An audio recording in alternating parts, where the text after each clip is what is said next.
Hey guys, it's November 2nd, 10:22 a.m. I just uploaded like 3 videos and realized that they didn't have any sound, so they were pretty much useless. And now I finally got my sound back here, so I'm going to redo them quickly and efficiently. But basically, I took a couple of trades today. This is the first one.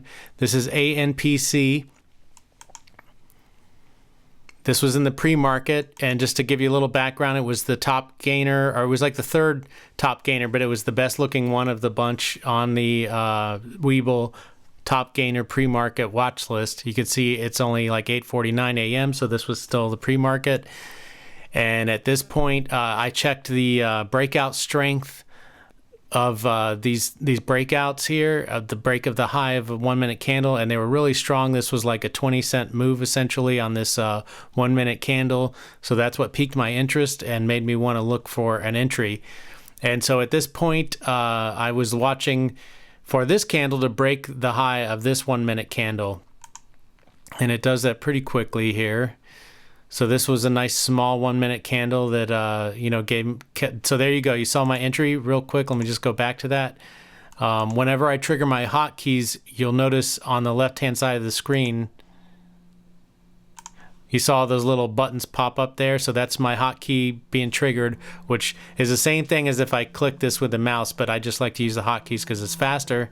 I can keep my eye on the chart the whole time, but it triggers a buy order for $15. How many ever shares that gets me? Obviously here, that's going to get me 3 shares.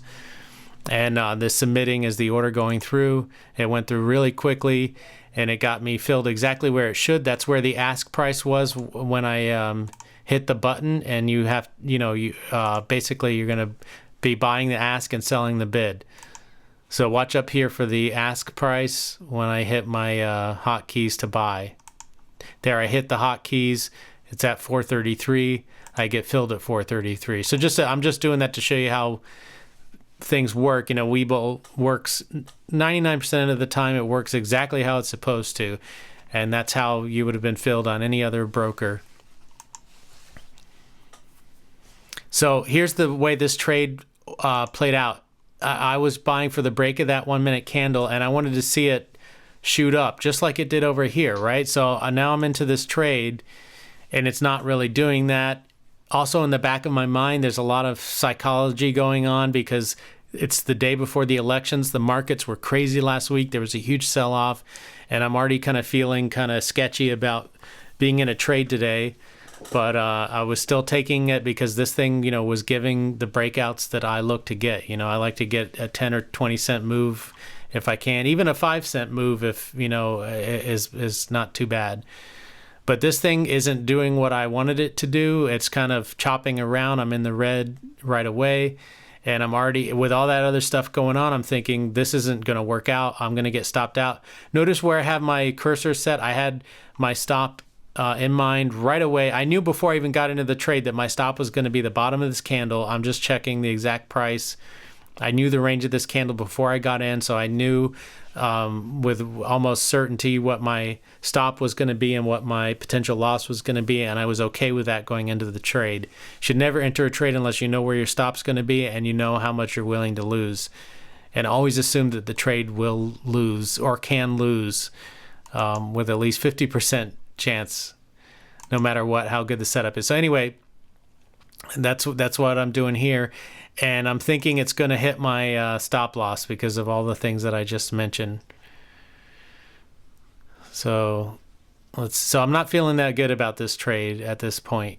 And now I'm on the second 1 minute candle. I got in on this one, and I'm thinking, okay, I'm going to raise my stop up to the bottom of this candle to reduce my risk. Yeah, that's what I'm doing here, moving the... And I noticed also that it popped up there just 2 cents, but that was basically the best pop that it gave since I've been in the trade. And if it was really strong, it should have popped already, so all these things are going through my mind. So now I'm thinking, if it does that again, let me just get out of this trade for the tiny profit or a break even or something like that, because I'm thinking that this thing's just going to flush down and take me out.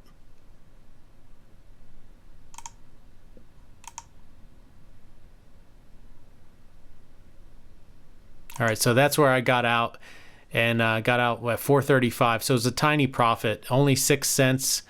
And then after the government fees, it was a 4 cent profit total. But at least it wasn't a loss. Now the problem is that if I would have gone by where my stop loss was, let me go back to that area on the chart, because now we're well into the trade day. Where was it? It was right here, right? So this was the kind of the signal to take a look at this thing. And then I bought for the break of this candle here, and then the candle that I sold out was this one, and then it did flush down a little bit, but then look what happened over here.